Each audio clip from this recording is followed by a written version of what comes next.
Hello guys, so dito na naman tayo, papunta kami sa Chiang Kai-shek Historical Museum or Historical Place.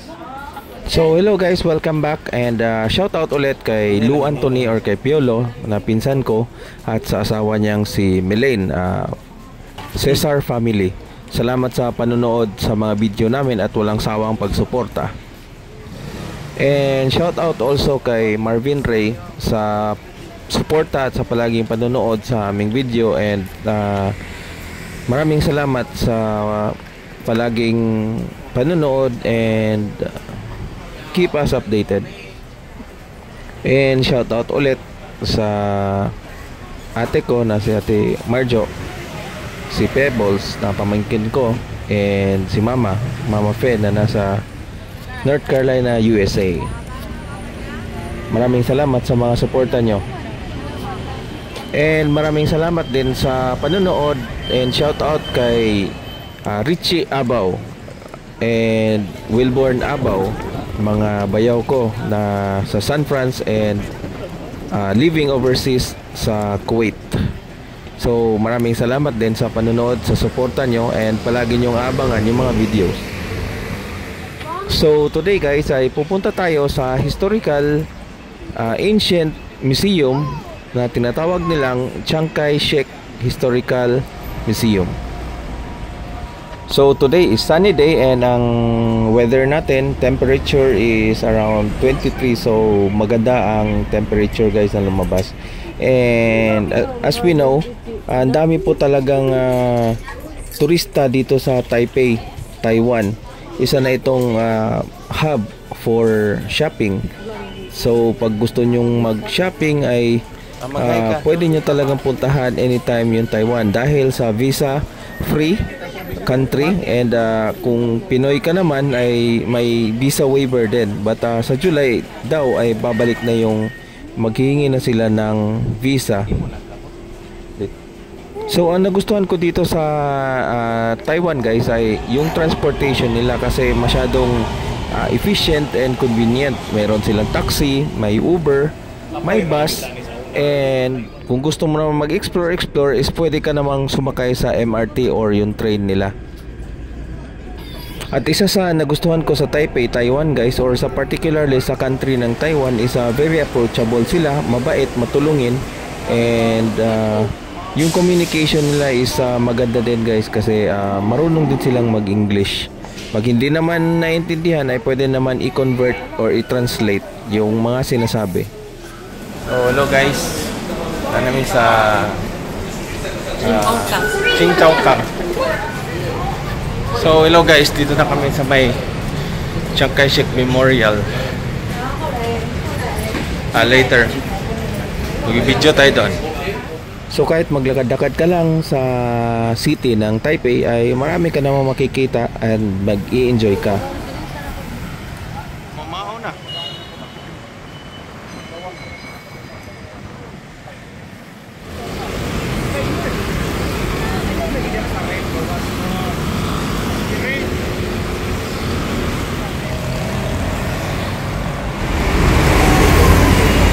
So nanami diri guys, patabok.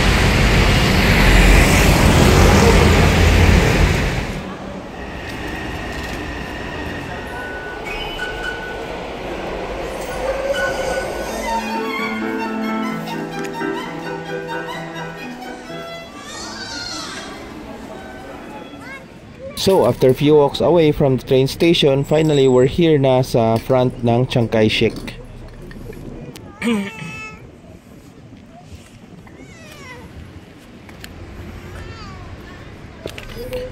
So maganda talaga yung architectural designs nila guys, and ito talaga yung historical area na nakatira si Chiang Kai-shek for few years or many years ago. And today nagiging museum na siya, and meron din siyang library sa loob. And ngayon ay palagi din siyang tinatambayan ng mga students na gustong magliwaliw or magtambay or magpractice ng mga dance, TikTok formation nila.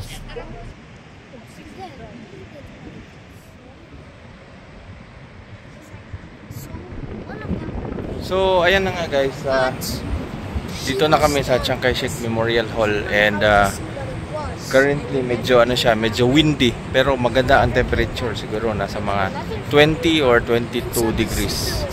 So, napakaganda guys, napakaganda.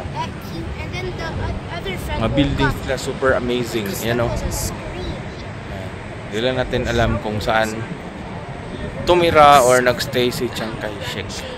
That was like way long ago. Few years. Down the mountain. Hands, bro. Flying, bro, so they can go there even though it's hard. They went down to the woods, and then so ayan guys, palapit na tayo and napakalaki pala nitong building. Siguro mga ilang story din to.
So ayan guys, dito tayo sa Chiang Kai-shek Hall and currently may mga nagpa-practice ng sayaw. Pero mga estudyante ito guys.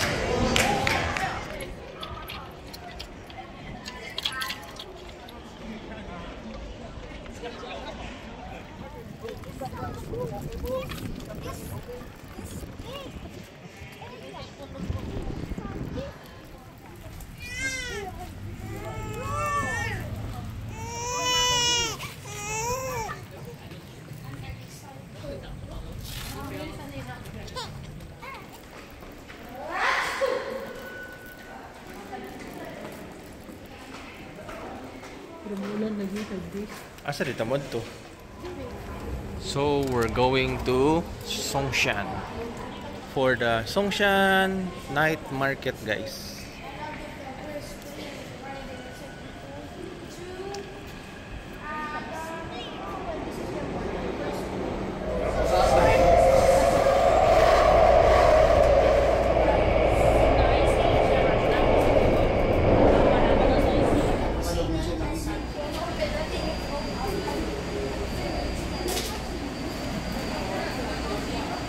And then we all left. Because I couldn't even get on.